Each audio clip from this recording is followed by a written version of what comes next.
Nageshwar sir నమస్తే అండి.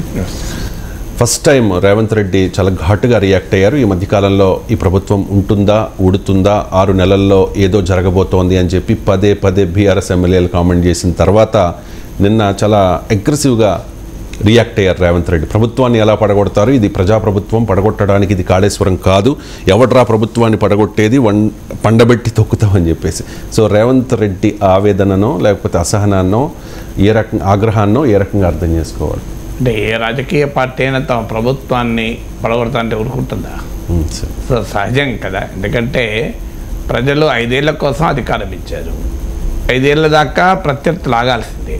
అది ఎన్నికల్లో డెమోక్రసీ యొక్క స్పిరిట్ ఆఫ్ ద డెమోక్రసీ. ఏదైనా ప్రభుత్వము ఇప్పుడు 2014లో బీఆర్ఎస్కు 63 సీట్లు వస్తే ఆ రోజు అన్ని పార్టీల వాళ్ళను బీఆర్ఎస్ తీసుకుంది. ఎందుకు తీసుకుంది అన్నప్పుడు కేసీఆర్ ఇచ్చిన వివరణ, బీఆర్ఎస్ ఆ రోజు టీఆర్ఎస్ ఇచ్చిన వివరణ ఏంటంటే 63 మందే ఉన్నారు, ఈ పార్టీ ప్రభుత్వాన్ని అస్థిరపరచడానికి కుట్రలు జరుగుతున్నాయి, అందువల్ల దానికి కౌంటర్ అటాక్గా తీసుకున్నామని అన్నారు. కానీ వాస్తవానికి తర్వాత 88 వచ్చినా తీసుకున్నారు. ఇప్పుడు 65 కాంగ్రెస్కి ఉన్నాయి. అంటే 63 ఉన్నప్పుడు మీరు చేసిన పని 65 ఉన్నప్పుడు కాంగ్రెస్ చేస్తే తప్పేలా అవుతుంది. సో అందువల్ల కాంగ్రెస్ పార్టీ ఇతర పార్టీలని నుంచి ఎమ్మెల్యేలు తీసుకోవటానికి ఒక లెజిటిమసీని బీఆర్ఎస్ఏ వేస్తుంది. ఇది గతంలో చర్యల ద్వారా, ఇప్పుడు మాటల ద్వారా. సో 63 ఉన్నప్పుడు వీరు తీసుకుని పొలిటికల్ రీఅలైన్మెంట్, తెలంగాణ కోసం రాజకీయ శక్తుల పునరేకీకరణ అని ఒక ముద్దు పేరు పెట్టారు. సొంత పార్టీ నేతల వారు ఇష్టపడనా పడకపోయినా వారిని బుల్డోజ్ చేసి తీసుకున్నారు. పోనీ అంటే 63 ఉన్నప్పుడు ఏదన్నా లాజిక్ ప్రభుత్వం పతనం అవుతుందని తీసుకున్నారు అనుకుందాం. 2018లో 88 సీట్లు వచ్చాయి. ప్రజలు అంగీకరించారని చెప్పి అదే పనిని ఇంకా ఎక్కువ స్థాయిలో చేశారు. సో ఒక కాంగ్రెస్, టీడీపీ, సిపిఐకి ఒక ఎమ్మెల్యే ఉంటే ఆ ఎమ్మెల్యేని కూడా లాక్కున్నారు. సో ఇలా అన్ని పార్టీలు ఊడి చేసి 100 పైకి తీసుకొచ్చారు. ఏం చేశారు? ప్రజలు రివర్స్లో తీర్పు చెప్పారు. సో అందువల్ల బీఆర్ఎస్ ప్రతిపక్ష పార్టీలను చీల్చి తన బలాన్ని పెంచుకుంటే ఇవాళ కాంగ్రెస్ పార్టీకి అదొక ఆదర్శంగా మారిపోయింది కదా. నీవు చెప్పిన విజయే నీరదాక్ష అని. పోనీ అధికారంలో ఉన్నప్పుడు అంటే చేసాం, ప్రతిపక్షంలో ఉన్నప్పుడన్నా ఈ పని సరైనది కాదు అనాలి. ఎందుకంటే ప్రతిపక్షం సాధారణంగా విక్టిమ్. కానీ ఎన్నికలైన 3 రోజులు 4 రోజులకే ఈ ప్రభుత్వం పడిపోతుంది, ఈ ప్రభుత్వం పతనం అవుతుంది, లోక్సభ ఎన్నికల తర్వాత ఈ ప్రభుత్వం ఉండదు అని బీఆర్ఎస్ నాయకులు మొట్టమొదలు అందుకున్నారు. వేరే వాళ్ళు ఎవరు అందుకున్నారు? ఈవెన్ బీజేపీ కూడా ఆ మాటలే. అంటే దేశవ్యాప్తంగా ప్రభుత్వాలు పడగొట్టడంలో పిహెచ్డి కాదు పోస్ట్ డాక్టోరల్ పట్టాలు తీసుకున్న పార్టీ బీజేపీ. ఆ పార్టీ కూడా అనలేదు వాస్తవంగా ఇంకా బండి సంజయ్ కేసీఆర్ పడగొట్టాలని చూస్తున్నాడు అన్నారు. సో అవి ప్రతిపక్షంలో ఉండి కూడా అధికారంలో వచ్చిన పార్టీని ప్రభుత్వం పతనమవుతుంది అని జోస్యాలు చెప్తే సహజంగా అది 2వసారి మళ్ళీ లెజిటిమసీ ఇచ్చారు. అంటే బీఆర్ఎస్ వ్యతిరేక ఆపరేషన్ను కాంగ్రెస్ జరపడానికి 2వ చట్టబద్ధత, న్యాయబద్ధత ఇచ్చారు. ఇక అక్కడి కాకుండా ఎవరో పోనీ కడియం శ్రీహరి అన్నాడు, ఇంకోరన్నారు, వాళ్ళ తర్వాత మేము మా వాటలు వక్రీకరించారన్నారు. అంటే త్వరలోనే కేసీఆర్ మళ్ళీ ముఖ్యమంత్రిగా వస్తారని కేటీఆర్ అన్నారు. 39 మంది ఎమ్మెల్యేలు ఉన్న వాళ్ళు మా నాయకుడు ముఖ్యమంత్రి అవుతారు అని అంటుంటే 65 మంది ఎమ్మెల్యేలు ముఖ్యమంత్రిగా ఉన్నవాళ్ళు తమ సీట్ కాపాడుకోరా? వాళ్ళు ఏం చేయాలి? అవును తీసుకోబోయి మీ కొరకే వెయిటింగు అని అంటారా? సో అందువల్ల అక్కడ మళ్ళీ ఒక 3వసారి లెజిటిమసీ ఇచ్చారు. 3వసారి మళ్ళీ లెజిటిమసీ ఇచ్చారు. సో ఈ 3వసారి కూడా మీరు మా కేసీఆర్ ముఖ్యమంత్రి ఎలా అవుతాడు? ఎన్నికలు ఇప్పుడు లేవు. ఎన్నికలు ఇప్పుడు లేనప్పుడు ముఖ్యమంత్రి అవడానికి ఆస్కారమే లేదు. ఎలా అవుతాడు అంటే కాంగ్రెస్ ఎమ్మెల్యేలో కొంతమంది వస్తేనే అవుతారు. మరి బీఆర్ఎస్ ఎందుకు ఈ మాట అంటుందో తెలియదు. లోక్సభ ఎన్నికలు ఉన్నాయి కనుక కాంగ్రెస్ ప్రభుత్వం అస్థిరము, కాంగ్రెస్ ప్రభుత్వం అశాశ్వతము అనే భావన పంపి లబ్ధి పొందామని అంటుందా? లేదా నిజంగానే కాంగ్రెస్ పార్టీలో ఒక సెక్షన్ను లాక్కొని మళ్ళీ అధికారంలోకి రావాలని అనుకుంటుందా?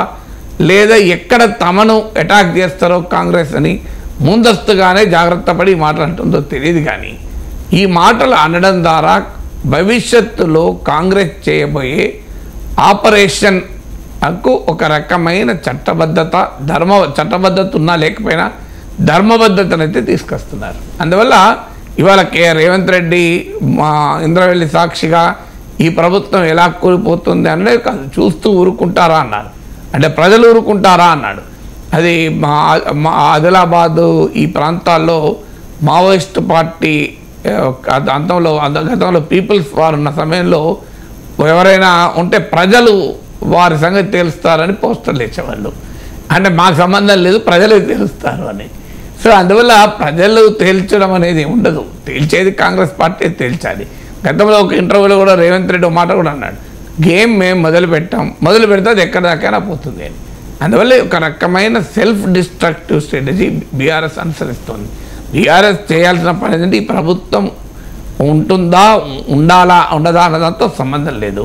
ప్రతిపక్షంగా ఈ ప్రభుత్వం చేయని పనులు చెప్తూ వాటిపైన ప్రజలను సమీకరిస్తూ ఈ ప్రస్తుత కాంగ్రెస్ ప్రభుత్వానికి బీఆర్ఎస్ ప్రభుత్వానికి ఉన్న తేడాను ప్రజలు గుర్తించేలా చేస్తూ ప్రజల మన్నల్ని ప్రేమల్ని తిరిగి పొందడం అనేది రాజకీయంగా చేయాల్సిన పని. ఒకవేళ ఈ ప్రభుత్వం నిజంగానే పతనం అయితే అది ఎవరు ఆపలేరు కదా, అప్పుడు బీఆర్ఎస్కి లాభం కదా. ఆ పని మీరు 5 ఏళ్ల పాటు ఉండాలి, మీరు 5 ఏళ్ళు అధికారంలో ఉండి మీరు ఇచ్చిన హామీలు ప్రజలకు అమలు చేయాలని చెప్పాల్సింది పోయి పొద్దున వచ్చిన మొదటి రోజు నుంచి ఇది ఉండదు, ఇది ఎక్కువ రోజులు ఉండదు అంటే ఇక అధికారంలో ఉన్నోడు ఏం మాట్లాడాలి, ప్రతిపక్షంలో ఉన్నోళ్ళు ఇట్లా మాట్లాడితే. సార్ రేవంత్ వ్యాఖ్యలపై కేటీఆర్ కూడా స్పందించారు సార్. ఎంతోమందిని చూసాం, కేసీఆర్ ముందు నువ్వెంత రవ్వంత అంటూ ఎద్దేవా చేశారు. కేటీఆర్కు కేసీఆర్ ఎక్కువై ఉండవచ్చు, కానీ ఒక ముఖ్యమంత్రితో మాజీ ముఖ్యమంత్రిని కంపేర్ చేసినప్పుడు ఇటువంటి వ్యాఖ్యలు చేయడం ఇక రాజకీయాల్లో ఎవరు ఆగుతున్నారు? ఒక కేటీఆర్ మొదటి వ్యక్తి కాదు, చివరి వ్యక్తి కాదు కదా. సో కేసీఆర్ పట్ల రేవంత్ ఏమంటున్నాడు, రేవంత్ పట్ల కేటీఆర్ ఏమంటాడు, ఇద్దరు ఇందులో ఎవరో ఒక్కరు అంటే మనము పలానా వాళ్ళు అంటున్నారు ఇంకోరు అంటలేదు, అన్యాయం అనాలి. రాజకీయాల్లో ఆ స్థాయిలు అవన్నీ వదిలేశారు. ఏ ముఖ్యమంత్రిని అనకూడదు, కానీ నన్ను అనొచ్చా మిమ్మల్ని అనొచ్చా? అనడం అంటూ అంటే ఎవరిని అనకూడదు, ముఖ్యమంత్రినే కాదు కదా. ఓ ముఖ్యమంత్రి మాజీ ముఖ్యమంత్రి లేదు అనొద్దు, నాగేశ్వరం ఎట్లా పడితే అట్లా అనొచ్చా? అది ఎవరినైనా భాష గౌరవంగా రాజకీయాల్లో ఉండాలి. పొలిటికల్ డిస్కోర్స్ వ్యక్తులను అడ్రస్ చేస్తూ ఉండకూడదు, ఇష్యూస్ను విధానాలను అడ్రస్ చేస్తూ ఉండాలి. ఆ విధానాలనైనా వ్యక్తులను అడ్రస్ చేయాల్సిన పరిస్థితి వచ్చినా కూడా ఆ డీసెన్సీ, ఆ హుందాతనం అనేది పొలిటికల్ డిస్కోర్స్లో ఉండాలి. అన్ఫార్చునేట్లీ అది మన రాజకీయ వ్యవస్థలో ముఖ్యంగా తెలుగునాట లేకుండా పోయింది. దీనికి ఎవరు బాధ్యులు? సో ఇందులో ఎక్కడ మొదలైంది అనేది వెనక్కిపోతే బహుశా సిఐఏ, ఇండియన్ ఇన్వెస్టిగేటింగ్ ఏజెన్సీలు, Russian investigations, KGB, UK investigation అందరూ కలిపి ఇన్వెస్టిగేషన్లో దొరకదనుకుంటారు. ఎందుకంటే ఎవరు మొదలు పెట్టారు ఈ కార్యక్రమాన్ని? సో నువ్వు అనలేదా అంటే నువ్వు కేసీఆర్ ఎన్నిసార్లు సన్నాసులు, దద్దమ్మలు, అసలు కేసీఆర్ తక్కువ అన్నాడా? సో ఇందులో ఎవరు మొదలు? రేవంత్ రెడ్డి తక్కువ అన్నాడా? ఎవరు తక్కువలే. అందువల్ల ఎవరు అయితే నేను అడిగాను రేవంత్ రెడ్డి ఒకసారి నా ఇంటర్వ్యూలో అడిగాను, అంటే అన్న సార్ నేను మొదలు పెట్టలేదు, నాది ఎప్పుడైనా రియాక్షన్ ఉంటుంది అన్నారు. సో ఇందులో యాక్షన్ ఎవరిది, రియాక్షన్ ఎవరిది అని వెతుక్కుంటూ కన్నా ఎవరు అన్నా అది తప్పే. ఎవరినైనా ఇప్పుడు రేవంత్ రెడ్డిని ఈ అనడం వల్ల కూడా ఏమొస్తుంది? ఇప్పుడు రేవంత్ రెడ్డిని అసెంబ్లీని సస్పెండ్ చేశారు, ఏమైంది అని తిరిగి ముఖ్యమంత్రిగా వచ్చాడు. ఆయన అసెంబ్లీకి రానియకపోతే కొడంగల్ మీరు ఓడించారు, ఏమైంది? మల్కాజ్గిరి ఎంపీ అయ్యాడు. సో ఇప్పుడు టార్గెట్ చేస్తున్న కొద్దీ ఆయనకి బెనిఫిట్ అయింది, లాభం నష్టం జరగలేదు. సో వాళ్ళ అసెంబ్లీ ఎలక్షన్ల సమయంలో రేవంత్ రెడ్డి డబ్బులు తీసుకుంటున్నాడు, పైసలు తీసుకుంటే ఎమ్మెల్యే టికెట్లు ఇస్తాను అన్నాడు. ఏం జరిగింది? తర్వాత ఆయన టికెట్ ఇచ్చాడు, వాళ్ళు ఎలక్ట్ అయ్యారు, మన ముఖ్యమంత్రి కూడా అయిపోయాడు. సో అందువల్ల రేవంత్ రెడ్డి అన్నారు ముందు. రేవంత్ రెడ్డి అని రోషే యాక్చువల్గా ఇది ఇంట్రడ్యూస్ చేసిన పదం, నేను శాసన మండలిలో ఉండగానే జరిగింది అది. రేవంత్ రెడ్డి అప్పుడు తీవ్రంగా కాంగ్రెస్ ప్రభుత్వాన్ని విమర్శిస్తుంటే నువ్వెంతనయా రేవంత్ రెడ్డివి అన్నాడు. సో అప్పుడు అది రోషే అన్నప్పుడు ఎవరు దాన్ని తప్పుగా డెలిగేటర్ కూడా భావించలేదు. రేవంత్ రెడ్డి కూడా నవ్వి సో ఆయన కూడా మాట్లాడాడు. సో తర్వాత రేవంత్ రెడ్డి అయ్యాడు, కానీ ప్రజలు రాజంత్ రెడ్డి చేసి పడేసాడు. సో రేవంత్ రెడ్డి రేవంత్ రెడ్డి అని ప్రత్యర్థులు విమర్శిస్తుంటే అది ఆయనకు నెత్తి మీద పాలు పోసినట్టయి ఆయన రాజంత్ రెడ్డిగా అయి కూర్చున్నాడు. సో అందువల్ల ఇప్పుడు కూడా శాపనార్థాలు, విమర్శలు ఇవి ఒక నాయకుని ఎప్పుడు తగ్గించవు. అది ఈ సమాజంలో అని అందరినీ అంటుంటారు. కానీ అల్టిమేట్గా విధానపరమైన అంశాలపైన ఇష్యూస్ పైన మాత్రమే మాట్లాడడమే political discourse. Unfortunately media, YouTube media కూడా అలాగే తయారైంది, డిజిటల్ మీడియా. సో తమ్ముళ్ళకు కావాల్సిన పదాలు కావాలి. సో నార్మల్గా విధానపరమైన విమర్శలు చేస్తే టీవీలో ఎవడు చూడడు, తమ్ముళ్ళకు పెట్టలేరు, సో ఆ యూట్యూబ్లో ఎవడు చూడడు, ఆ రకంగా తయారైంది. సో అందువల్ల జనం అట్రాక్ట్ కావాలంటే కూడా ఒక స్థాయి దాటి మాట్లాడితేనే జనం అట్రాక్ట్ అయ్యే పరిస్థితి వచ్చిండ్రు. అందుకే బొందబెట్టుడు ఇవన్నీ రాజకీయ డిస్కోర్స్లో కామన్ అయిపోయింది. Right sir. ఈ ఆటో డ్రైవర్ల ఇష్యూ ఒకటి బీఆర్ఎస్ ఎత్తుకుంది సార్. ఉపాధి కోల్పోయారు కొన్ని లక్షల మంది ఆటో డ్రైవర్లు, వాళ్ళని ఆదుకోవాల్సిన అవసరం ఉంది అని చెప్పి మొన్న ప్రజాభవన్ ముందే ఒక వ్యక్తి అసహనంతో, ఆందోళనతో, ఒక భవిష్యత్తు మీద బెంగతో తన ఆటోనే కాల్ చేసుకున్నాడు అని చెప్పి ఒక వార్తను కూడా మనం తెలంగాణలో నేను చూసాము. సో ప్రతి నెల ఒక 10,000 రూపాయల ఆర్థిక సాయం ఇవ్వాలి అంటూ సీఎం రేవంత్కు కేటీఆర్ ఒక లేఖ కూడా రాశారు సార్. ఈ ఆటో డ్రైవర్ల విషయంలో, ఎందుకంటే మహిళలకు ఉచిత ప్రయాణం ఇవ్వడం మంచి పథకం అయ్యి ఉండవచ్చు, కానీ ఆటో డ్రైవర్లు ఉపాధి కోల్పోయారు కదా. సో ఈ క్రమంలో ప్రభుత్వం ఎటువంటి చర్యలు తీసుకోవాలి ఆటో డ్రైవర్ల కోసం? అంటే ఆర్థిక పరిణామ క్రమంలో ఒక వర్గం అనేది ఇంకో వర్గాన్ని దెబ్బతీస్తూనే ఉంటుంది. ఇప్పుడు ఉదాహరణకు కంప్యూటర్లు వచ్చాయి. కంప్యూటర్లు వచ్చాక మన దగ్గర పత్రికల్లో ప్రూఫ్ రీడర్లు ఎగిరిపోయారు. అంతకుముందు ప్రూఫ్ రీడర్ అని ఒక పెద్ద ఉద్యోగం ఉండేది, కొన్ని వందల మందికి ఉపాధి దొరికేది. సో వాళ్ళు ఎగిరిపోయారు. మీకు ఆటోలు వచ్చాక రిక్షాలు ఎగిరిపోయాయి. ఒకప్పుడు రిమిజిమ్ హైదరాబాద్, రిక్షావాలా జిందాబాద్, 3 చక్రములు గిరగిర తిరిగితే మోటార్ కారే బలాదూర్, అటు చూస్తే చార్మినార్ అంటూ శ్రీనారాయణ రెడ్డి పాట ఉండే పాత సినిమాలలో. సో మరి ఇప్పుడు రిక్షా వాళ్ళు ఎక్కడ కనబడతారు? అటు చూసినా కనబడతలేదు, ఇటు చూసినా కనబడతలేదు. రేపు రిక్షా వాళ్ళందరూ వచ్చి ఆటోలను రద్దు చేయండి. మీరు ఆటోలో ఉండడం వల్ల మా రిక్షాలు దెబ్బతిన్నాయి. ఒక్క ఆటో ప్లేస్లో 5 6 రిక్షాలకు ఉపాధి దొరుకుతుంది, అవునా కదా? మీరు ఒక్క ఆటో ప్లేస్లో 10 మంది రిక్షా వాళ్ళకు కూడా ఉద్యోగం దొరుకుతుంది. అంతకుముందు టాంగా వాళ్ళు ఉంటాయి, చాలా ఏళ్ళ క్రితం. మీ కన్యాశల్ కానీ చదివితే టాంగా వాళ్ళ కనబడతాడు. సో టాంగా వాళ్ళు ఎగిరిపోయారు. సో మెట్రో వచ్చింది, మెట్రో వల్ల కూడా ఆటోలు దెబ్బతిన్నాయి. క్యాబ్స్ వచ్చాయి, క్యాబ్స్ వచ్చాక ఆటోలు దెబ్బతిన్నాయా లేదా? అందువల్ల ఇవాళ మెట్రో బంద్ చేద్దామా, క్యాబులు బంద్ చేద్దామా? సో ఎందుకంటే ఇవి కూడా ఆటోలు దెబ్బతీస్తాయి. మహిళలకు ఉచిత రవాణా దెబ్బతీయడం కూడా పొరపాటు. ఆ మాటకు వస్తే ఆర్టీసీ బస్ స్ట్రైక్ రోజు చూడండి, ఆర్టీసీ స్ట్రైక్ రోజు ఆటో వాళ్ళకి ఏమి డిమాండ్ ఉంటో చూడండి అని చెప్పి ఆర్టీసీని మొత్తానికి క్లోజ్ చేద్దామా? ఆర్టీసీ ఎందుకు, అందరు ఆటోలలో పోండి అని. అందువల్ల అల్టిమేట్గా ప్రజలకు ఏం చేయాలి అన్నప్పుడు అది ప్రజలకు ఉపయోగపడుతుందా? ఇప్పుడు బీఆర్ఎస్ చెప్పాల్సింది ఏంటంటే, మీరు మహిళల ఉచిత ప్రజా రవాణాకు వ్యతిరేకమా? అది మొదలు స్టాండ్ చెప్పాలి కదా. సో మహిళలకు ఉచిత రవాణా ఇవ్వకూడదా, ఇవ్వడం నేరమా? సో దీనికి స్టాండ్ తీసుకోవాలి. ఈ స్టాండ్ తీసుకున్న తర్వాత నెక్స్ట్ ఏంటి, మహిళలకు ఉచిత రవాణా వల్ల ఆటో వాళ్లకు ఎంత నష్టం జరిగింది, ఏ మేరకు నష్టం జరిగింది అంటే, ఉచిత రవాణా వల్ల ఎక్కేవారెవరు, బస్సు ఆటో ఎక్కేవారెవరు, ఇవాళ ఆటోలో పోయే వాళ్ళు ఎంతమంది, ఉచిత రవాణా ఉంది కదా అని బస్సులో పోతున్నారు. సో ఉచిత రవాణా ఉన్నది కదా అని బస్సులో పోయే వాళ్ళు ఎంతమంది ఉన్నారు అనేది ఒక లెక్క, ఒక స్టడీ చేయాలి. ఆ మేరకు ఆటో వాళ్లకు ప్రత్యామ్నాయంగా ఏం చేయాలి, వారికి ప్రత్యామ్నాయంగా ఉపాధి అవకాశాలు ఎలా కల్పించాలి, స్వయం ఉపాధి అవకాశాలు ఎలా కల్పించాలి. ఇప్పుడు బస్సుల సంఖ్య గణనీయంగా పెరగాలి. ఎందుకంటే పెరుగుతున్న మా రవాణా ఇప్పుడు 65% 66% ఉన్నది, కాస్త అక్యుపెన్సీ రేషియో 89% పెరిగింది. కొన్ని రూట్లనైతే 120% పెరిగింది. అంటే 100 కెపాసిటీ ఉంటే 110 మంది 120 మంది కూడా ఎక్కుతున్నారు. సో ఒకప్పుడు 100 కెపాసిటీ ఉంటే 65, ఈ ఉచిత రవాణా రాకముందు 65 మంది ఉండేవాళ్ళు సగటున. ఇప్పుడు 100 కెపాసిటీ 89 మంది ఎక్కుతున్నారు. అలాగే కొత్త గ్రామాలకు, మా గతంలో బస్సు రవాణా లేని గ్రామాల నుంచి కూడా డిమాండ్లు పెరుగుతున్నాయి. మా గ్రామాలకు కూడా బస్సు కావాలి అని, ఎందుకంటే ఉచిత రవాణా వచ్చే వరకు ఈ పెరుగుతున్న డిమాండ్కు తగినట్లుగా, పెరుగుతున్న వినియోగానికి తగినట్టుగా బస్సులు రావాలి. ఆ బస్సులకు డ్రైవర్లు కావాలి కదా. సో అందువల్ల మీరు ఆటో డ్రైవర్లను ఐడెంటిఫై చేసి వారికి ప్రత్యేకమైన శిక్షణ ఇచ్చి ఆర్టీసీలో డ్రైవర్లుగా ఎంతమందిని తీసుకోగలిగితే అంతమంది తీసుకోండి. లేదు వాళ్ళకు రుణాలు కల్పించి ఉబరో లేకుంటే వారికి కూడా ఇప్పుడు ఉబర్ కూడా అవసరం లేదు. కొత్తగా నమ్మయాత్రి అని ఇప్పుడు ఓఎన్డీసీ ప్లాట్ఫామ్ పైన కేంద్ర ప్రభుత్వం ఒక డిజిటల్ ఎకోసిస్టమ్ బిల్డ్ చేసింది.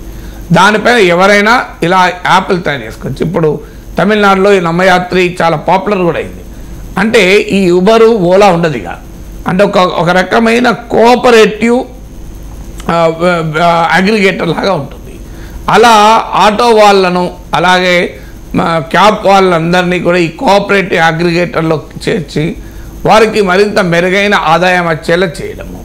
సో ఇలా రకరకాల పద్ధతుల్లో ఆటో వాళ్ళను ఆదుకోవాలన్నది కరెక్ట్. నెలకు 10,000 ఇచ్చుకుంటూ పోండి అంటే రిక్షా వాళ్ళకి 20,000 వాళ్ళకు కూడా ఇవ్వాలి కదా. అంతకుముందు రిక్షా దొరికిన వాళ్ళు ముందుకు వస్తారు కదా. అందువల్ల పొలిటికల్గా పాపులిస్ట్ స్లోగన్ ఇవ్వడం చాలా సులభం. కానీ ఆటో వాళ్ళందరికీ ఆంధ్రప్రదేశ్లో కూడా వాహన మిత్రాన్ని ఇస్తారు. కానీ ఎవరికి ఇస్తున్నారు? ఆటో యజమానులకి పోతున్నాయి. ఇక్కడ కూడా జరగబోయేది అదే. ఆటో నడిపేవాడికి కాదు, ఆటో యజమానులకు డబ్బులు వస్తాయి. ఎందుకంటే ఎవరు ఆటో వాళ్ళని గుర్తించేది యాజమాన్యం బట్టే కదా. బీఆర్ఎస్ రైతు బంధు అని గుర్తించింది భూమి ఉన్నవాడికి ఇచ్చారు తప్ప నిజంగా భూమి దున్నేవాడికి రాలే. భూమి దున్నేవాడికి రాక భూమి ఉన్నవాడికి వచ్చింది. సో రేపు ఆటోలో కూడా అదే జరుగుతుంది. అందువల్ల పొలిటికల్ పాపులిజం నెలకు 10,000 ఇచ్చేయండి అని అనడం సులభం. 10,000 కాదు అనేది, ఆటో డ్రైవర్లో 30,000 ఆదాయం వచ్చేలా ఏం ఏర్పాటు చేయాలి? ఒక రెస్పాన్సిబుల్ పొలిటికల్ పార్టీ అడగాల్సింది ఏంటంటే, ఒక రెస్పాన్సిబుల్ లీడర్ అడగాల్సింది ఏంటంటే, మీరు ఉచితంగా 10,000 ఇవ్వడం అనేది కాదు, వారికి 30,000 ఆదాయాన్ని గౌరవప్రదంగా తెచ్చుకునేలా ఆటో డ్రైవర్లను మనం ఎలా ఆదుకుంటాం అనేటువంటి ప్రయత్నం జరగాలి. ఆ ప్రయత్నం జరగకుండా మనము రెచ్చగొట్టేలా ఉంటే, ఆత్మహత్యలు చేసుకునేలా రెచ్చగొట్టేలా, బస్సులకు ఉచిత రవాణా వస్తే వెంటనే ఆటో వాళ్ళు ఆత్మహత్యలు చేసుకుంటారా అండి? ఎంతమంది రిక్షా వాళ్ళు ఆటోలు వచ్చాక ఆత్మహత్యలు చేసుకున్నారు? మెట్రో వచ్చాక ఎంతమంది ఆటో వాళ్ళు ఆత్మహత్యలు చేసుకున్నారు చెప్పండి? క్యాబ్లు వచ్చాక ఎంతమంది ఆత్మహత్యలు చేసుకున్నారు చెప్పండి?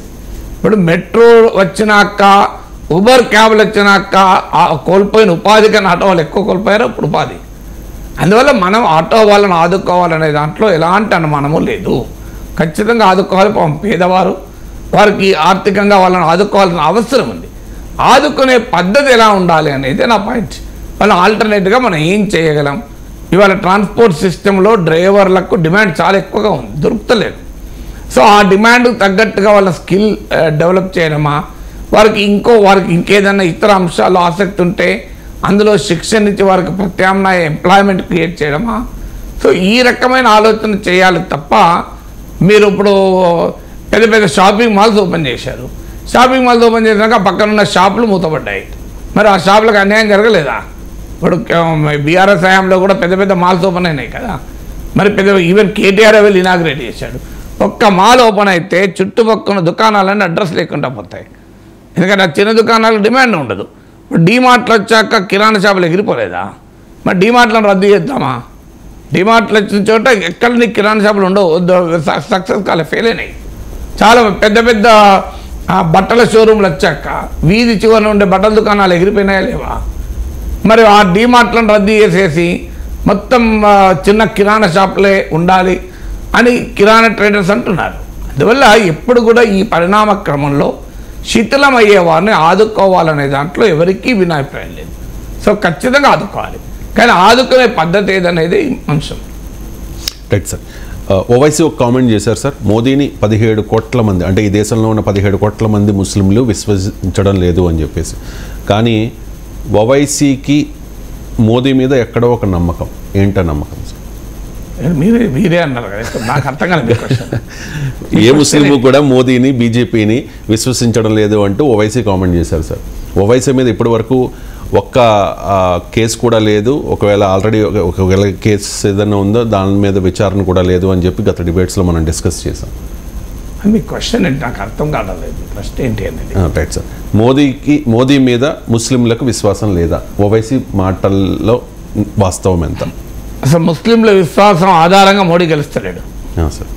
మోడీ హిందువుల విశ్వాసం ఆధారంగా గెలవాలనుకుంటున్నాడు. అందుకే మీకు బీజేపీ జాబితా ఎంపీలో ఒక్క ముస్లిం లేడు.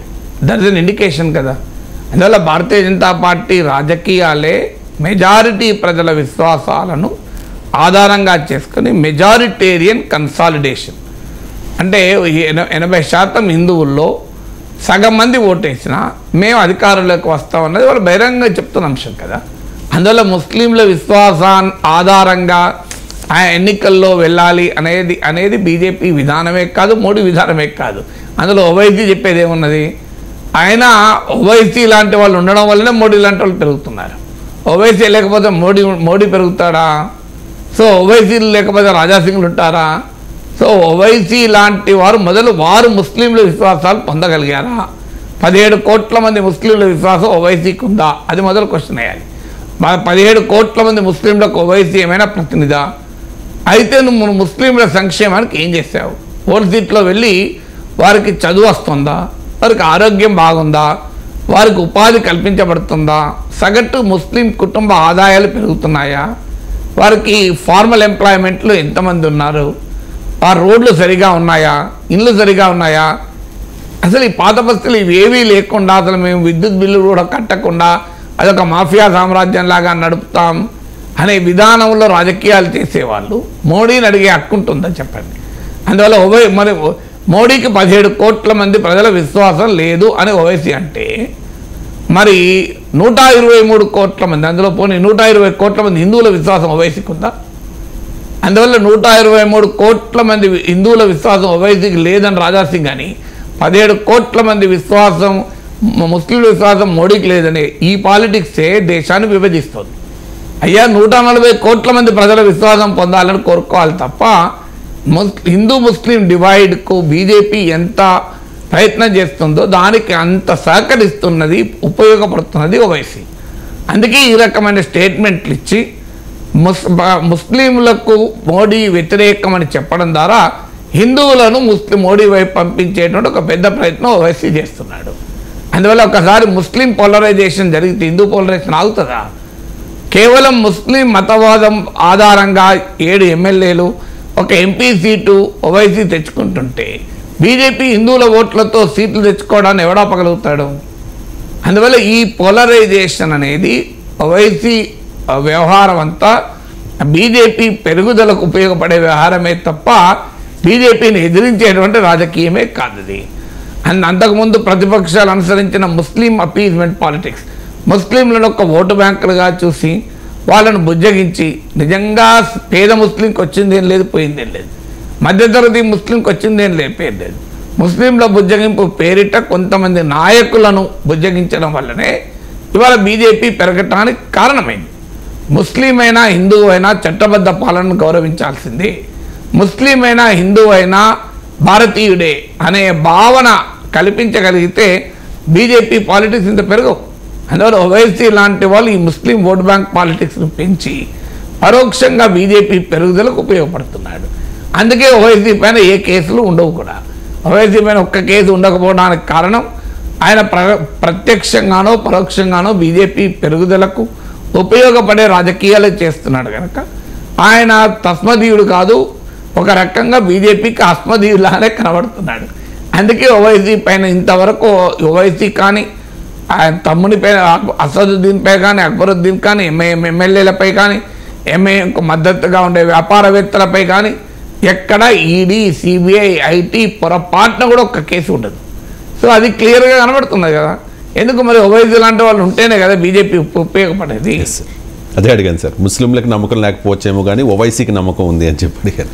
Right sir. ఇక కాంగ్రెస్లో రిజర్వ్డ్ సీట్లలో గట్టి పోటీ అనే ఒక వార్తను చూడొచ్చు సార్. ఒక్కరోజే 100 అప్లికేషన్లు వచ్చాయి నిన్న. ముఖ్యంగా ఈ వరంగల్, పెద్దపల్లి, మహబూబాబాద్ స్థానాలకు భారీగా అప్లికేషన్లు నమోదయ్యాయి సార్. మిగిలిన పార్టీలతో కంపేర్ చేసుకుంటే కాంగ్రెస్ పార్టీలో ఆశావాహుల సంఖ్య ఎక్కువగా ఉంది. ఎందుకు ఈ డిమాండ్ అంటే? అధికారంలో ఉంది కదా, అందులో సింపుల్ ఆన్సర్ కదండి. అధికారంలో ఉన్న వాళ్ళకి డిమాండ్ లేకపోతే అధికారం లేని వాళ్ళకి డిమాండ్ ఉంటుందా? అధికారంలో ఉంది కాబట్టి అంతే కదండి. ఎవరు ఏ పార్టీ తరఫున గెలిచే అవకాశం ఎక్కువగా ఉందంటే ఆ పార్టీకి ఎక్కువ డిమాండ్ ఉంటుంది. ఆశ్చర్యం ఏంటి నాకు అర్థం కాని ప్రశ్న ఏంటంటే, ఇప్పుడు కాంగ్రెస్ పార్టీ అధికారం ఉన్నప్పుడు ఆ పార్టీకి ఎక్కువ డిమాండ్ ఆటోమేటిక్ ఉంటుంది కదండి. కానీ 2018 అసెంబ్లీ ఎన్నికల్లో భారతీయ జనతా పార్టీ ఒకే ఒక ఎమ్మెల్యే స్థానాన్ని కైవసం చేసుకుంది సార్. కానీ ఆ తర్వాత అనూహ్యంగా 4 ఎంపీ స్థానాల్లో గెలిచింది. అప్పుడు కూడా భారతీయ జనతా పార్టీకి యాజ్ పర్ మై నాలెడ్జ్ అప్పుడు కూడా డిమాండ్ ఉంది. డిమాండ్ ఇప్పుడు లేదు, ఇప్పుడు కూడా ఉంటుంది. ఇప్పుడు బీజేపీ టికెట్ నిన్న కాకుండా మనమే మాట్లాడాం కదా సార్. బీజేపీ డిమాండ్ లేదా? బీజేపీకి ఎవరు టికెట్ అడుగుతాడా? అవును సార్. బీఆర్ఎస్ పరిస్థితి, బీఆర్ఎస్ కూడా అడుగుతారు కదండి. నాకు మీ క్వశ్చన్ ఇప్పుడు ఏ పార్టీకైనా అడుగుతారు కదా, సార్ అడగకుండా ఎందుకుంటారు మిత్రమా? అన్ని పార్టీలకు డిమాండ్లు ఉంటాయి, అధికారం ఉన్న వాళ్ళకి ఎక్కువ డిమాండ్ ఉంటాయి. Right sir. ఇక భారతీయ జనతా పార్టీ లేకపోతే జగన్ను ఓడించలేమా అంటూ షర్మిల క్వశ్చన్ చేశారు సార్. తెలుగుదేశం పార్టీ, జనసేన ఈ రెండు కూడా కూటమిలో ఉన్నాయి. Janasena Party and Bharatiya Janata Party ఈ రెండు టెక్నికల్గా అలయన్స్లో ఉన్నాయి. ఎందుకు Telugu Desam Party and Janasena Party Bharatiya Janata పార్టీని వారి వైపు తిప్పుకోవడానికి ప్రయత్నం చేస్తూ ఉన్నాయి? వాళ్ళకే తెలియాలి. అది బీజేపీ క్షేత్రస్థాయిలో బలం లేదు, రాష్ట్రంలో 1% ఓటింగ్ లేదు, ప్రజలు బీజేపీని క్షమించడానికి సిద్ధంగా లేరు. అయినా కూడా బీజేపీ కొరకు ఎదురు చూపులు చూస్తున్నారు. బీజేపీ రాష్ట్రాన్ని విభజించడంలో సహకరించింది, రాష్ట్రానికి విభజన తర్వాత రావాల్సింది రాకుండా చేసింది. ఏ రకంగా చూసినా బీజేపీ పట్ల ఆంధ్రప్రదేశ్ ప్రజలు అంగీకరించే ప్రసక్తే లేదు. అలాంటి పార్టీ కొరకు ఎందుకు ఎదురు చూపులు చూస్తున్నారు అంటే బీజేపీ కేంద్రంలో అధికారంలో ఉంది.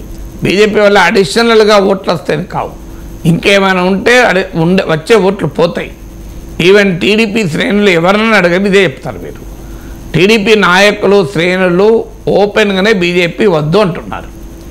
ఎందుకు వద్దు అంటున్నారంటే వాళ్ళ క్షేత్రస్థాయిలో తెలుసు కనుక బీజేపీతో కలిస్తే వచ్చే ఓట్లు లేవు, కానీ పోయే ఓట్లే చాలా ఎక్కువ ఉంటాయి. సో అందువల్ల ఆంధ్రప్రదేశ్లో, తెలంగాణలో మీకు బీజేపీ ఓటింగ్ సరళి చూస్తేనే ఇది అర్థమవుతుంది. తెలంగాణలోమో ఓట్లు రోజు రోజుకు పెరుగుతూ ఉన్నాయి. ఇప్పుడు ఈ ఎన్నికల్లో ఇంకా పెరిగాయి. మరి ఆంధ్రప్రదేశ్లో ఎందుకు పెరుగుతలేరు?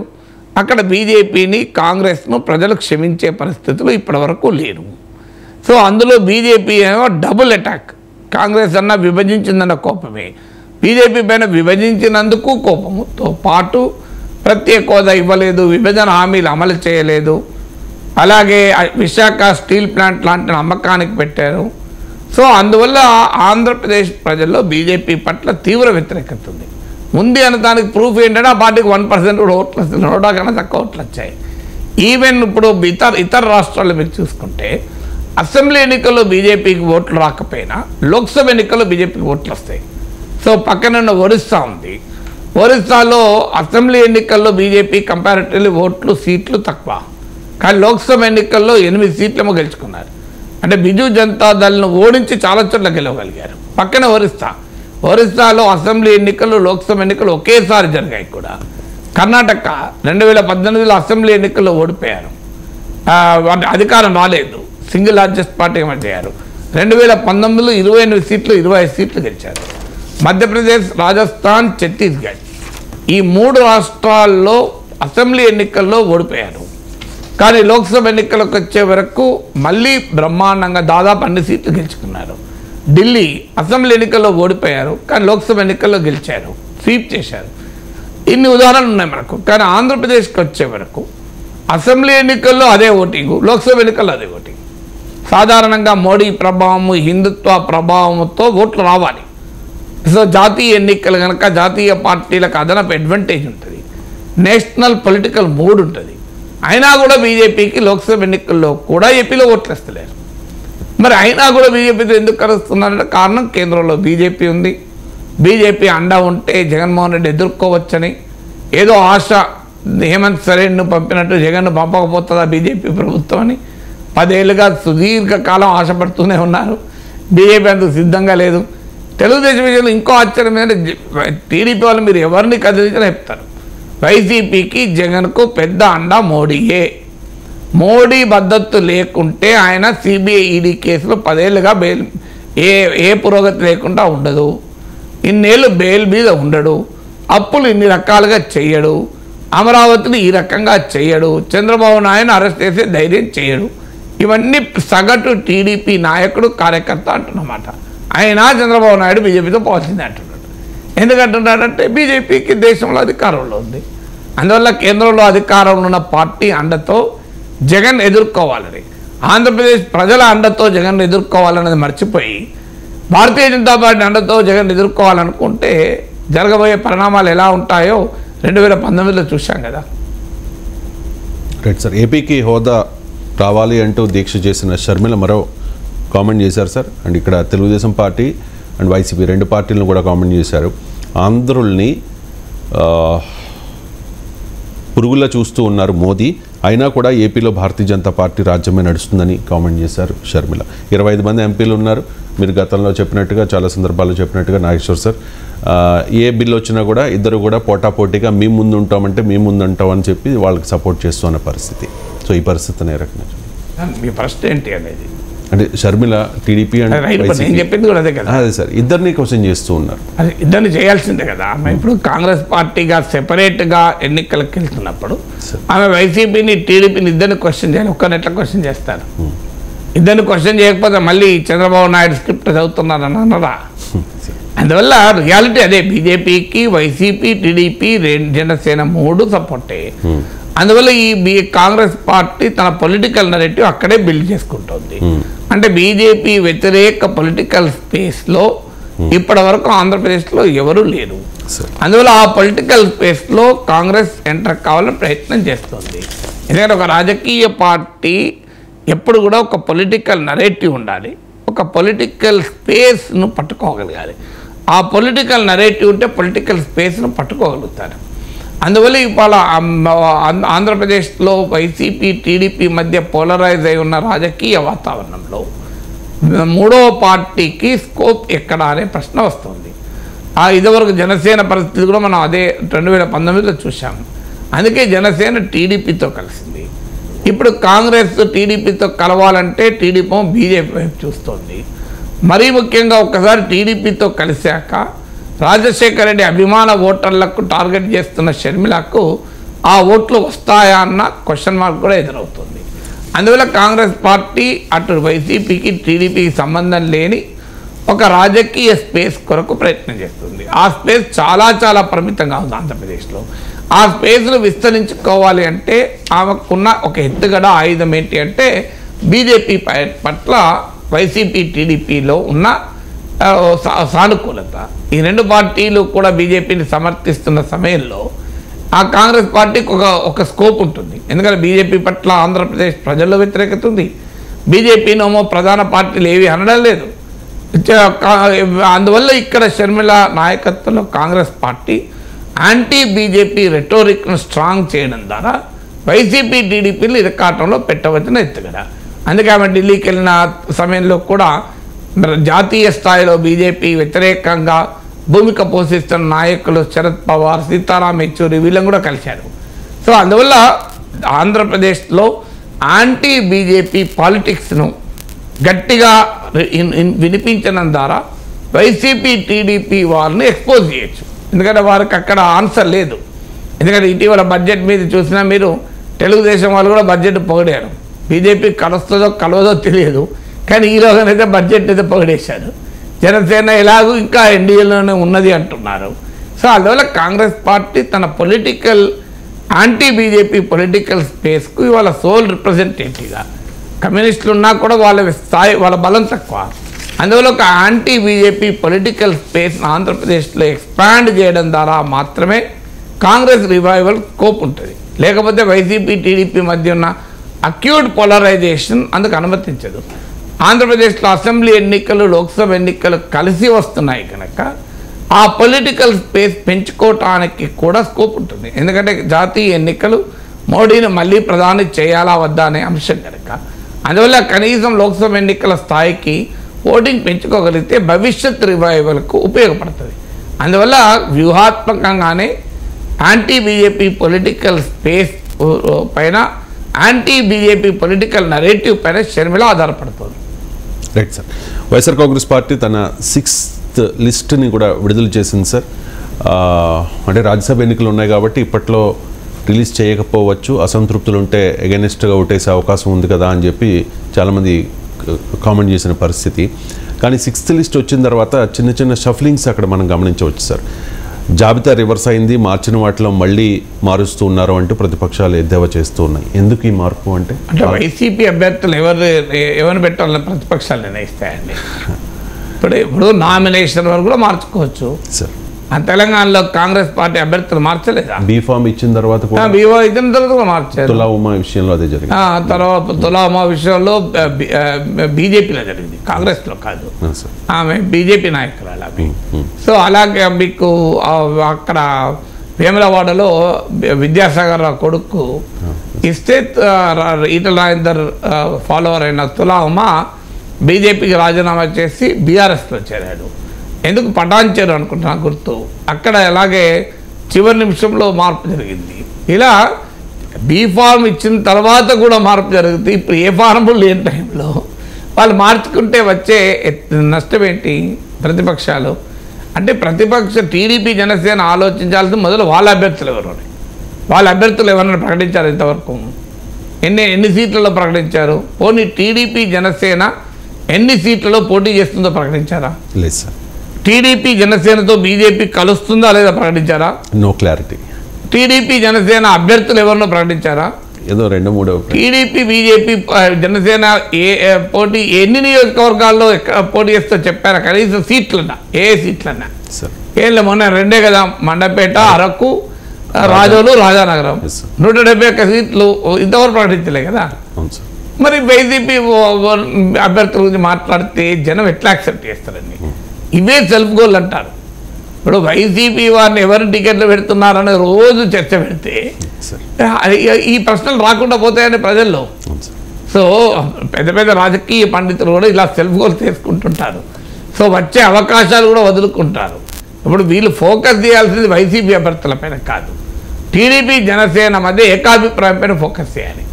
టీడీపీ జనసేన అభ్యర్థులుగా పోటీ చేసినప్పుడు ఓట్ల బదిలీ పైన ఫోకస్ చేయాలి.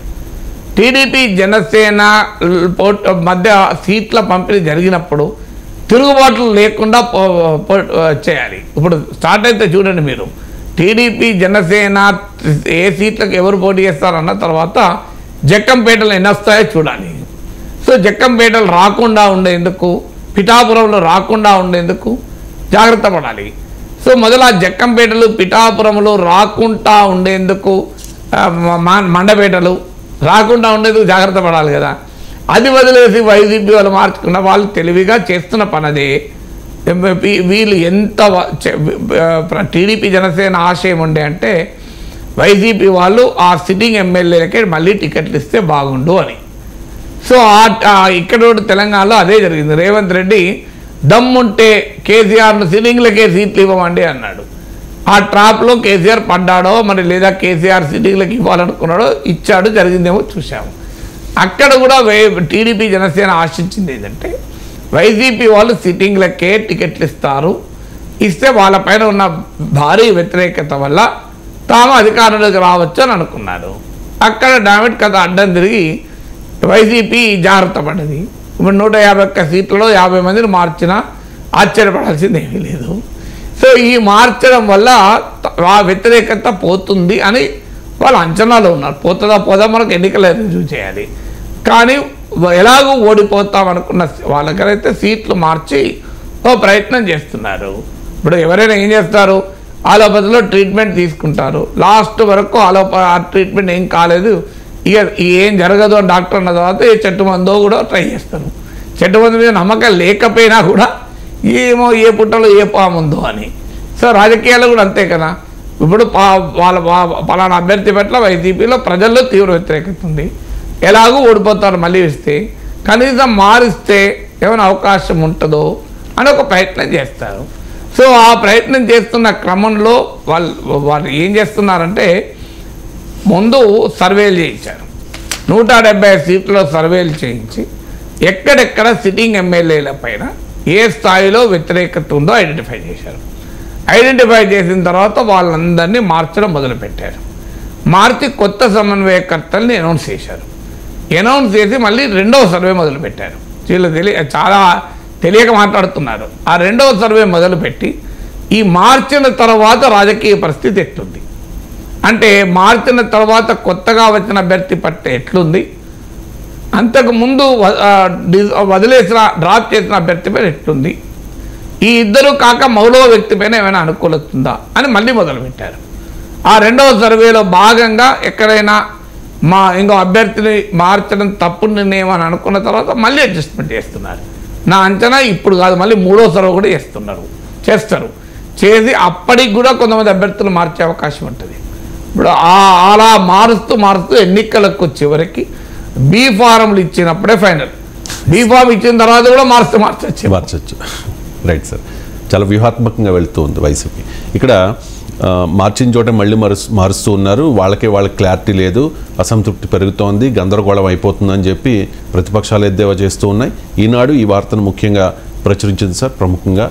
అండ్ మరో వార్తను చూస్తూ ఉన్నాం సార్, సాక్షిలో ప్రచురించిన ఒక వార్త నెక్స్ట్ ప్లే చేయండి. సీనియర్లతో బాబు దొంగాట అని చెప్పేసి పవన్ పేరుతో పలువురు సీనియర్లకు టికెట్లు ఎగ్గొట్టే ప్రయత్నం చేస్తూ ఉన్నారు. తాను సీట్లు ఇవ్వద్దని అనుకుంటోన్న వారికి నేరుగా చెప్పడానికి చంద్రబాబు భయపడుతూ ఉన్నారు. కాబట్టి పవన్ వంకతో ఇదంతా చేస్తూ ఉన్నారని చెప్పి ముఖ్యంగా తెలుగుదేశం పార్టీలో చంద్రబాబు నాయుడు గారి కంటే సీనియర్ అయిన బుచ్చయ్య చౌదరి గారి విషయంలో, అలాగే చింతమనేని ప్రభాకర్ విషయంలో, చింతకాయల అయ్యనపాత్రుడి గారి అబ్బాయి విజయ్ విషయంలో ఇటువంటి కుట్ర జరుగుతోంది అని చెప్పి సాక్షి వార్తని హైలైట్ చేస్తోంది సార్. నిజంగా అలా జరిగే అవకాశం అసలు ఇప్పుడు వైసీపీలో అభ్యర్థులు ఎవరో అన్నది టీడీపీ జనసేనకి ఎందుకన్నాను. ఇప్పుడు టీడీపీలో అభ్యర్థులు ఎవరైతే వైసీపీకి ఏంటి? సో మీకు మంచిదే కదా. సో అందువల్ల ఇది ఏంటంటే ఒక పార్టీ మరో పార్టీ బలహీనతలపైన సొమ్ము చేసుకోవాలనే ప్రయత్నం. ఇందులో టీడీపీ వైసీపీ మినహాయింపు ఏం కాదు. సో అన్ని పార్టీలకు కూడా తమ బలాల మీద కన్నా ప్రత్యర్థుల బలహీనతలపైన ఆధారపడి రాజకీయం చేయాలని ఒక ప్రయత్నం. ఎందుకంటే రాజకీయాల్లో రెండూ జరుగుతాయి, తమ బలము ఉంటుంది, ప్రత్యర్థుల బలము కూడా ఉంటుంది. అందువల్ల కాంగ్రెస్ తెలుగుదేశంలో సీనియర్లకు ఇవ్వాలా ఇవ్వకూడదా అనేది వైసీపీలో మరి సీనియర్లకు బాలినేని శ్రీనివాసరెడ్డి సీనియర్ కదా, మరి వైసీపీలో బాలినేని శ్రీనివాసరెడ్డి సీనియర్ అయినా ఆయన టికెట్ వస్తుందో రాదో చర్చ నడుస్తుంది కదా. సో అందువల్ల ఆనం రామనారాయణ సీనియర్ కదా వైసీపీలో, కోటంరెడ్డి శ్రీధర్ రెడ్డి సీనియర్ కదా, మరి ఈ సీనియర్లందరికీ ఇంటికి పంపించేశారు కదా. మరి టీడీపీలో కూడా సీనియర్లు వాళ్ళు గెలవాలనుకున్న చోట టీడీపీ కూడా చేస్తుందేమో. ఇప్పుడు ఒక్క వైసీపీనే సర్వేలు చేయదు కదా, టీడీపీ కూడా సర్వేలు చేయించుకుంటుంది కదా. సో సర్వేలు చేయించుకున్న చోట ఆ రకంగా ప్రయత్నాలు చేస్తుంది. బుచ్చయ్య చౌదరి విషయంలో డిఫరెంట్ అంశం. మొదటి నుంచి కూడా ఆయన సరైన గుర్తింపు రాలేదు. తెలుగుదేశంలో చాలా చరిత్ర ఉన్న నాయకుడైనా ఆయనకు రావాల్సిన గుర్తింపు రాలేదు, అది నిజం, అది అనుమానం లేదు. కానీ ఒక రెండు పార్టీలు పొత్తున్నప్పుడు అనివార్యంగా కొన్ని బలమైన సీట్లు కూడా టీడీపీ కోల్పోవాల్సి వస్తుంది. ఆ బలమైన సీట్లలో కొంతమంది నాయకులకు నష్టం జరిగే అవకాశం కూడా ఉంటుంది, దాన్ని ఎవరో ఆపలేరు కదా. సో అందువల్ల సీనియర్లు మార్చుకుంటే మరి అంటే సీనియర్లు మార్చుకుంటే వైసీపీకి నష్టము అని వైసీపీ ఏమైనా భయపడి టీడీపీని సీనియర్లు మార్చకండి మీరు వాళ్ళని ఉండవని చెప్తుందా? నాకు అర్థం కాని అంశం ఏంటంటే టీడీపీలో సీనియర్లా జూనియర్లా, ఇప్పుడు అయ్యనాబాద్రు కొడుకు సీనియర్ అవుతారా, అయ్యనాబాద్రు సీనియర్ అయితే. అందువల్ల ఆయా పార్టీలు వాళ్ళ అవసరాలకు అనుగుణంగా మార్పులు జరుపులు చేసుకుంటారు. పార్లమెంట్లో వేర్పాటువాద సెగ దక్షిణాదిని ప్రత్యేక దేశం చేయాలని కాంగ్రెస్ ఎంపీ డికే సురేష్ డిమాండ్ చేశారు. సో నిజంగా దక్షిణాదిని ప్రత్యేక దేశం చేయాలనే ఒక సెంటిమెంట్ కానీ ఒక డిమాండ్ కానీ ప్రజల్లో నుంచి కూడా ఉందా? అండ్ సెపరేట్గా చూస్తోందా భారతీయ జనతా పార్టీ సౌత్ని నార్త్ని? లేదు, ఉండకూడదు. ఒకవేళ ఉంటే దాన్ని అంగీకరించకూడదు. భారతదేశం అంతా ఒకటి, ఎలాంటి భిన్నాభిప్రాయాలకు ఆస్కారం లేదు. దేశంలో కొన్నిటిపైన మనం చర్చించవచ్చు, బేరవాడచ్చు. కానీ దేశ సమైక్యత, సమగ్రత, సార్వభౌమాధికారము అనే అంశాలు ప్యూర్లీ నాన్ నెగోషియబుల్. ఆ విషయంలో బేరసారాలకు కానీ చర్చలకు కానీ ఎలాంటి ఆస్కారం ఉండకూడదు, అవకాశం ఉండకూడదు. ఎందుకంటే India is the union of states. భారత రాజ్యాంగంలోని ఆర్టికల్ 1 ఈ రాజ్యాంగ స్ఫూర్తికి విరుద్ధంగా ఎవరు ఎక్కడ ఎలా మాట్లాడినా దాన్ని అంగీకరించకూడదు. అందువల్ల దక్షిణ భారతదేశం వేరు కావాలి, తూర్పు భారతదేశం వేరు కావాలి. ఇది ఎక్కడికి పోతుంది? రేపు దక్షిణ భారతదేశం ఒకటే ఉంటుందా? తమిళనాడు వేరు కావాలి, తెలంగాణ వేరు కావాలి అనేది దాకా కూడా పోతుంది. అంటే భారతదేశాన్ని ఎన్ని ముక్కలు చేస్తే భారతదేశం ఇంత బలమైన దేశంగా ఉంటుందా? సో భారతదేశం ప్రపంచంలో బలహీన దేశం కావాలని కోరుకుంటామా? అందువల్ల ఇదొక సువిశాలమైన భారతదేశ భావనకు విరుద్ధంగా ఎవరు ఏది వ్యక్తీకరించినా దాన్ని అంగీకరించే ప్రసక్తే లేదు. ఎందుకంటే కాంగ్రెస్ సభ్యుడు చేసిన వ్యాఖ్యలు మల్లికార్జున్ ఖర్గేనే క్షమించలేమని చెప్పారు. సో అందువల్ల గతంలో ఇలాంటి వ్యాఖ్యలు ఎవరు ఏ పార్టీలో చేసినా కూడా ఆ రాజకీయ పార్టీ డిసోసియేట్ అవుతూ వస్తుంది. ఇప్పుడు కూడా జరుగుతుంది. అయితే అదే సమయంలో సౌత్ ఇండియా పట్ల వివక్ష మా సౌత్ ఇండియా నష్టపోతుంది అనే అంశాలు మాత్రం ఇగ్నోర్ చేస్తే అది కూడా దేశ సమైక్యతకు ప్రమాదం. ఇప్పుడు దేశ సమైక్యత అనేది మనం జాతీయ గీతం పాడుకుంటేనే ఆ సమైక్యంగా ఉండదు. జాతీయ గీతం మన స్ఫూర్తినిస్తుంది, కానీ ఆ స్ఫూర్తికి అనుగుణంగా దేశంలో విధానాలు కూడా ఉండాలి. ఇవాళ సౌత్ ఇండియా మార్జినలైజ్ అయ్యే రీతిలో ఒక ప్రయత్నం పొలిటికల్గా మార్జినలైజ్ చేసే ప్రమాదం ఇవాళ పొంచి ఉంది. ఎందుకంటే మీకు ఇప్పుడు డీలిమిటేషన్ జరగబోతుంది. ఇదివరకు డీలిమిటేషన్కు 1971 సెన్సస్ ఆధారంగా సీట్లను కేటాయించారు. ఇప్పుడు డీలిమిటేషన్లో లేటెస్ట్ సెన్సస్ ఆధారంగా సీట్లు కేటాయిస్తే సౌత్ ఇండియా పొలిటికల్ రిప్రజెంటేషన్ గణనీయంగా తగ్గిపోతుంది. అంటే ఇవాళ యూపీ, బీహార్ అంటే ఎక్కడైతే జనాభా బాగా పెరిగిందో, అంటే జనాభాను నియంత్రించడంలో పూర్తిగా విఫలమైన లేదా సౌత్ ఇండియాతో పోలిస్తే విఫలమైన యూపీ, బీహార్, మధ్యప్రదేశ్, రాజస్థాన్ లాంటి హిందీ భాష మాట్లాడే రాష్ట్రాలలో పెద్ద ఎత్తున సీట్లు పెరుగుతాయి. దక్షిణాది రాష్ట్రాల్లో సీట్లు తగ్గుతాయి. దీన్ని అధిగమించడానికి, ఇది ఇబ్బంది అవుతుంది అధిగమించడానికి ఒక ఎత్తుగడ కూడా కేంద్రం వేసే అవకాశం ఉంది. ఆ ఎత్తుగడ ఏంటంటే ఆ పార్లమెంట్ నెంబర్ ఆఫ్ సీట్స్ పెంచి అన్ని రాష్ట్రాలకు సీట్లు పెరిగాయి అనేది ఒక భావన కలిగించే ప్రయత్నం చేస్తాం. అందుకే కొత్త పార్లమెంట్ బిల్డింగ్లో ఎక్కువ సీట్లు కూడా పెట్టారు. కానీ రియాలిటీలో ఏం జరుగుతుందంటే సౌత్ ఇండియన్లో సీట్లు తక్కువ పెరుగుతాయి, నార్త్ ఇండియాలో హిందీ భాష మాట్లాడే ప్రాంతంలో సీట్లు ఎక్కువ పెరుగుతాయి. సో ఏ రకంగా చూసినా రేపు పార్లమెంటు నెంబర్ ఆఫ్ సీట్స్ పెంచి ప్రయత్నం చేసినా కూడా అది ఒక రకంగా మసిబూసి మారేడుకాయ చేయడం, పై కనబడకుండా చేయడం. ఇదే 543 సీట్లే ఉంటే సౌత్లో తగ్గి నార్త్లో పెంచాల్సి ఉంటుంది. అది పొలిటికల్గా చాలా ఇష్యూ అవుతుంది కనుక 543 800 చేసి నార్త్ నుంచి ఎక్కువ పెరిగి సౌత్ నుంచి తక్కువ పెరిగి అప్పుడు కూడా సౌత్ ఇండియా పొలిటికల్ మార్జినలైజ్ కాబోతుంది. దీనికి ఆన్సర్ కావాలి. ఎందుకంటే ఇది సౌత్ ఇండియాలో ఇలాంటి వేర్పాటువాద భావాలు పెరిగే ప్రమాదానికి ఇవి సంకేతాలు. అలాగే ఎకనామిక్గా తీసుకున్నా కూడా రాష్ట్రాలకు కేంద్ర నిధుల బదిలీ విషయంలో కూడా గతంలో 1971 సెన్సస్ ఆధారంగానే చేసేవారు. ఇప్పుడు 2011 సెన్సస్ ఆధారంగా చేస్తున్నారు. దానివల్ల సౌత్ ఇండియన్ స్టేట్స్ నష్టపోతున్నాయి. తమిళనాడు, కర్ణాటక, ఆంధ్ర, కేరళ ఇవన్నీ కూడా. ఇప్పుడు కర్ణాటక 8,000 కోట్లు నష్టపోయింది, తమిళనాడు అయితే 20,000 కోట్లు నష్టపోయింది. సో ఇవి అంటే ఫైనాన్షియల్గా కూడా ఈ south India state population control చేయడం వల్ల, బెటర్ ఎకనామిక్ గ్రోత్ సాధించడం వల్ల వాళ్ళు నష్టపోతున్నారు. అంటే వైఫల్యాన్ని, ఫెయిల్యూర్ను రివార్డ్ చేస్తున్నారు.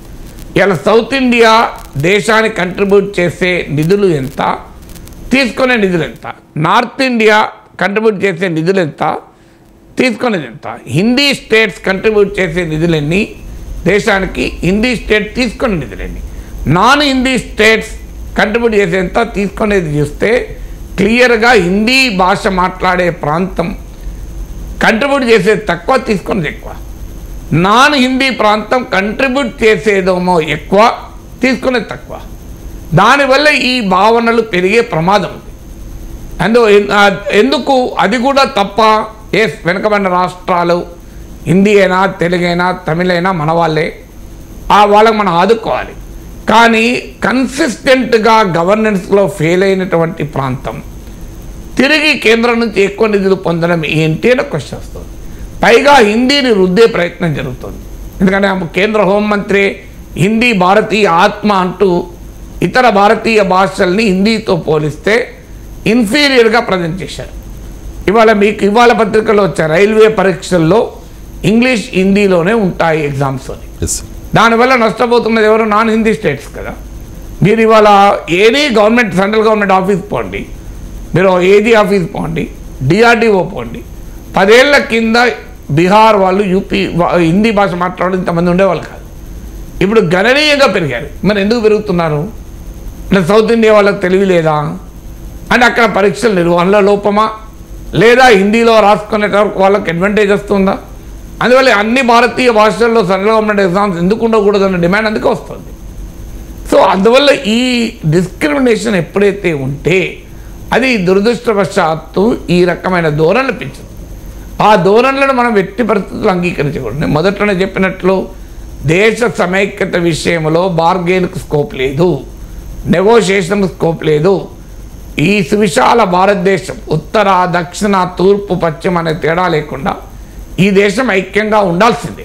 దాంట్లో ఎక్కడా భిన్నాభిప్రాయం లేదు, ఎలాంటి వేర్పాటువాదాన్ని అంగీకరించకూడదు. కానీ ఇలాంటి భావాలు ఎక్కడో ఒక చోట చివరకు పార్లమెంటు దాకా రావటానికి కారణాన్ని కూడా అర్థం చేసుకోవాలి.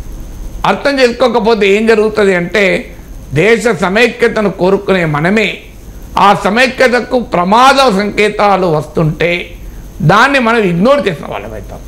అందువల్ల ఎప్పుడు కూడా దేశ సమైక్యతనైనా రాష్ట్ర సమైక్యతనైనా ఒక ఇన్ఈక్వాలిటీస్ను లేకుండా చేసి డిస్క్రిమినేషన్ లేకుండా చేయడం ద్వారా సాధించాలి తప్ప మీరు కేవలం ఉపన్యాసాలు ఇస్తే సాధ్యమయ్యే పని కాదు.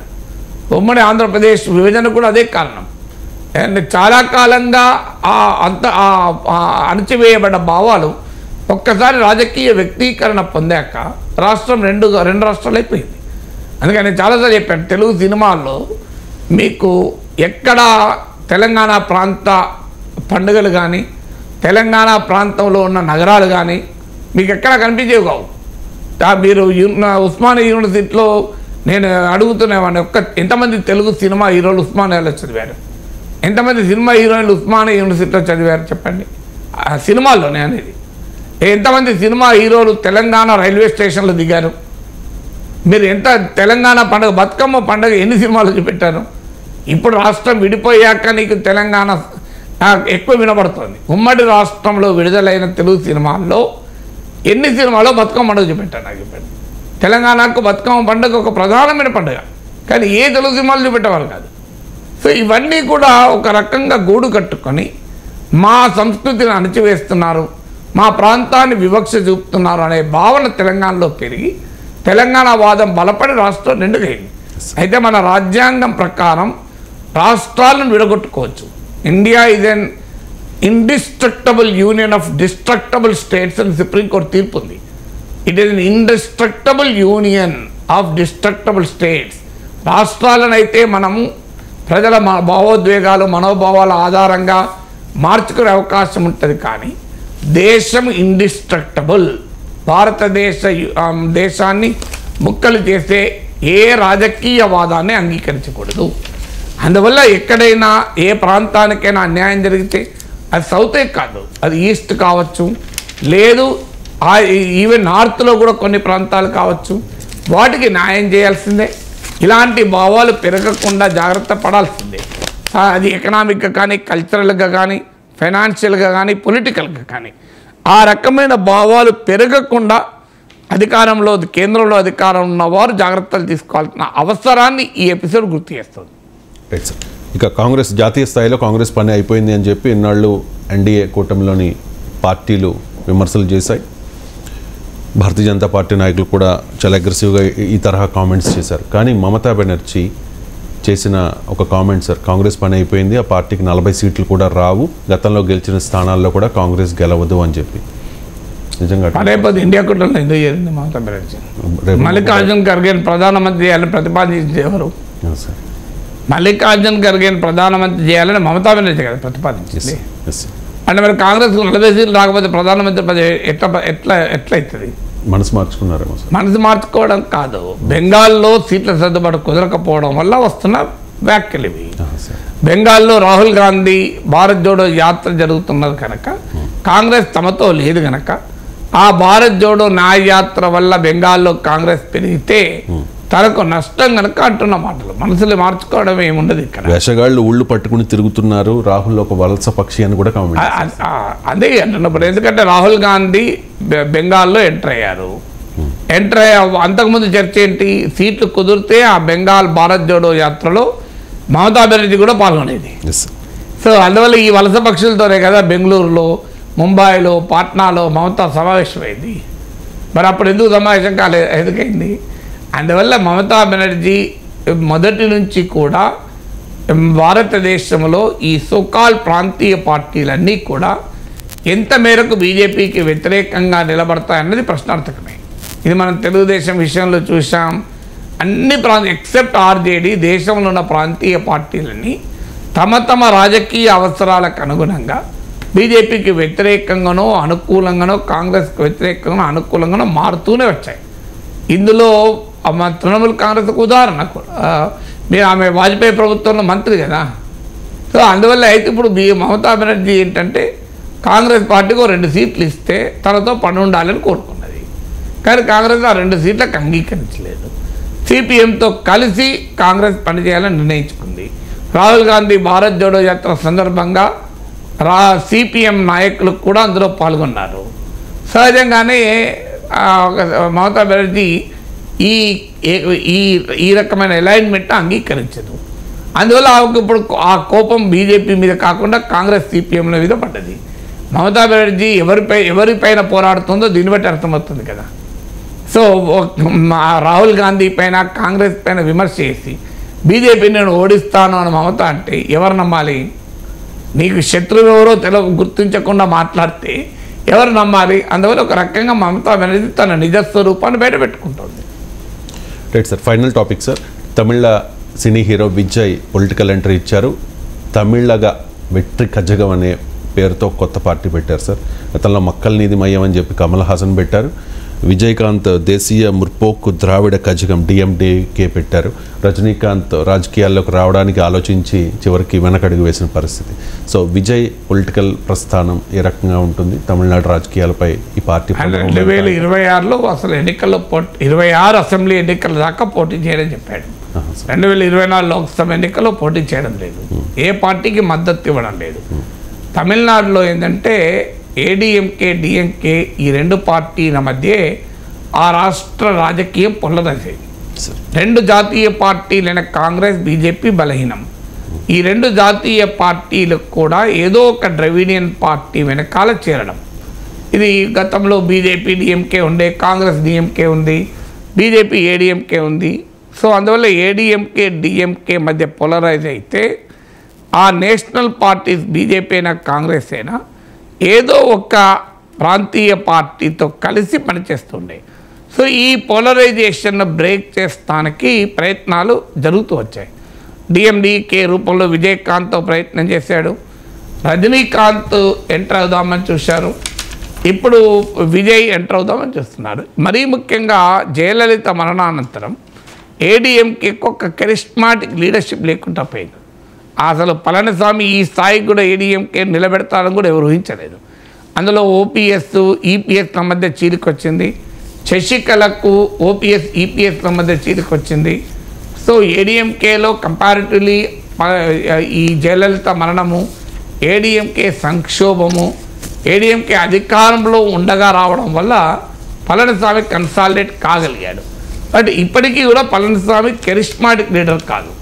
అందువల్ల ఏడీఎంకే బలహీనపడితే ఆ పొలిటికల్ స్పేస్ తమకు వస్తుంది అని రజనీకాంత్ భావించారు. కమల్ హాసన్ భావించినా కమల్ హాసన్ పెద్ద ప్రభావం చూపలేదు.